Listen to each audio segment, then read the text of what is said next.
Hello students. आज के ई lecture का टॉपिक है फाववाद या फॉविज्म या जंगलवाद। इसका समय 1905 से 1908 है। यह बहुत कम समय तक चला, अर्थात इस शैली में काम करने वाले चित्रकारों ने इस शैली में बहुत कम समय तक काम किया, फिर अपनी शैली को परिवर्तित कर लिया। 20वीं शताब्दी में विभिन्न प्रयोगों द्वारा अनेक शैलियों का जन्म हुआ और कुछ समय चलकर वे समाप्त हो गई। प्रयोगों द्वारा नवीन शैलियों का निर्माण करना 20वीं शताब्दी के कलाकारों का शायद धर्म हो गया था एवं इसी कारण कुछ समीक्षक 20वीं शताब्दी की कला को निंदाजनक अर्थों में प्रयोगवादी कहते हैं। फाववाद कोई विशिष्ट शैली नहीं थी। घनवाद, प्रभाववाद या अति यथार्थवाद के समान उसके कोई सिद्धांत नहीं थे। संयोगवश मातिश को फाववाद का नेतृत्व करना पड़ा, क्योंकि उसके सभी अनुयायियों की कला मुख्यतः प्रतिक्रियात्मक थी। वे प्रभाववाद के प्रकाश, नैसर्गिकता व नाभी कला की अलंकारिकता से मुक्त होना चाहते थे। वे चाहते थे कि कलाकृति पूर्ण रूप से कलाकार के व्यक्तित्व की सच्ची प्रतिमा हो। शैली के विचार से फाव चित्रकारों में कोई समानता नहीं थी। इससे उनकी अंकन पद्धतियों की भिन्नता स्पष्ट रूप से दिखाई देती थी। संक्षेप में, फाववाद एक क्रांतिकारी दृष्टिकोण मात्र था, कोई सैद्धांतिक शैली नहीं। 19वीं शताब्दी के अंत में वान गो, गॉग व सेजान की जो प्रदर्शनियाँ हुई, उनसे फाव चित्रकारों को काफ़ी प्रेरणा मिली। 1905 में सेलोदोतान में मातिस के नेतृत्व में नए कलाकारों के एक समूह ने अपने चित्रों की प्रदर्शनी की। इन कलाकारों में मातिस, मार्क्वे, रुओ, देरे, वॉल्मेंक, फ्रिस, वॉन, डोनजेन, माग्ब व वाल्ता थे।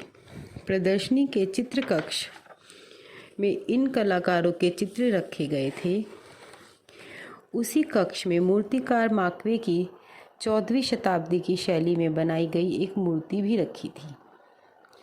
नए कलाकारों के चित्र बिल्कुल ही अनोखे ढंग से बनाए गए थे एवं उनके बीच मार्क्वे की प्राचीन शैली की मूर्ति अजीब सी दिखाई दे रही थी। इस विरोध को देखकर कला समीक्षक वोक्सेल ने कहा, देखो, जंगली जानवरों के बीच दोनातेलो एक प्रसिद्ध प्राचीन मूर्तिकार थे। अब ये नए कलाकार फाव या जंगली जानवर के नाम से प्रसिद्ध हुए। नावी चित्रकारों के नेता सीरूसिये ने आश्चर्य से लिखा, चित्रकारों का एक समूह मंडल अग्रसर हो रहा है। ये चित्रकार अपनी भावनाओं को विशुद्ध रंगों द्वारा व्यक्त करना चाहते हैं। इनके चित्र अच्छे नहीं हैं, किंतु जिस दिशा में ये खोज रहे हैं, इनको देखते हुए मुझको विश्वास है कि ये भविष्य में ज़रूर सफल होंगे। इसके साथ ही जेबी हॉल ने भी प्रदर्शनी की निम्न शब्दों में आलोचना की, दृष्टि दोषपूर्ण चित्रण, रंगों का पागलपन, मनमोज। फाव चित्रकारों के चित्रों के विषय अधिकतर समुद्री किनारे, सार्वजनिक स्थान, समारोह व पर्यटन स्थलों के दृश्य थे, जिनमें उनको चमकीले रंगों का प्रयोग व गतिपूर्ण चित्रण करने का मौका मिला। फाव रंगों की चमक, तुली का संचालन का आवेश व रेखाओं की अनोखी ऐंठन को दर्शकों ने पहचाना तो ज़रूर, किंतु फाव चित्रकारों को समझना उनके लिए मुश्किल था। फाव चित्रकार आकारों को अधिक से अधिक सरलीकृत रूप देकर समतल चमकीले रंगों द्वारा भाव अभिव्यक्त करना चाहते थे, किंतु आकारों के सरलीकरण से उन्होंने रंगों के चमकीलेपन पर अधिक बल दिया। वे सीधे ट्यूब से रंगों को निकालकर पट पर लगाते।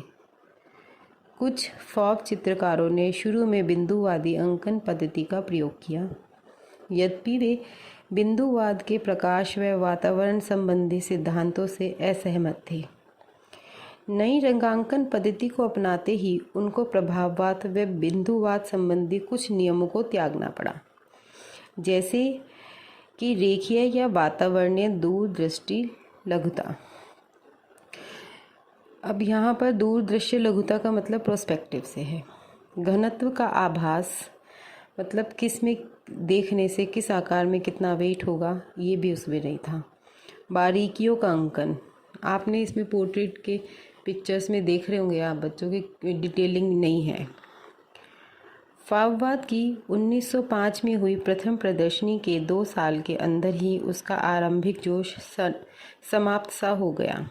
फाववाद के सभी चित्रकार अपने व्यक्तित्व के अनुकूल निजी शैली का विकास करने में व्यस्त हो गए। 1906 में आयोजित फाववादियों की दूसरी प्रदर्शनी में ही परिवर्तन के प्रमाण स्पष्ट रूप से दिखाई दिए और तीसरी प्रदर्शनी तक यह दम तोड़ने लगे।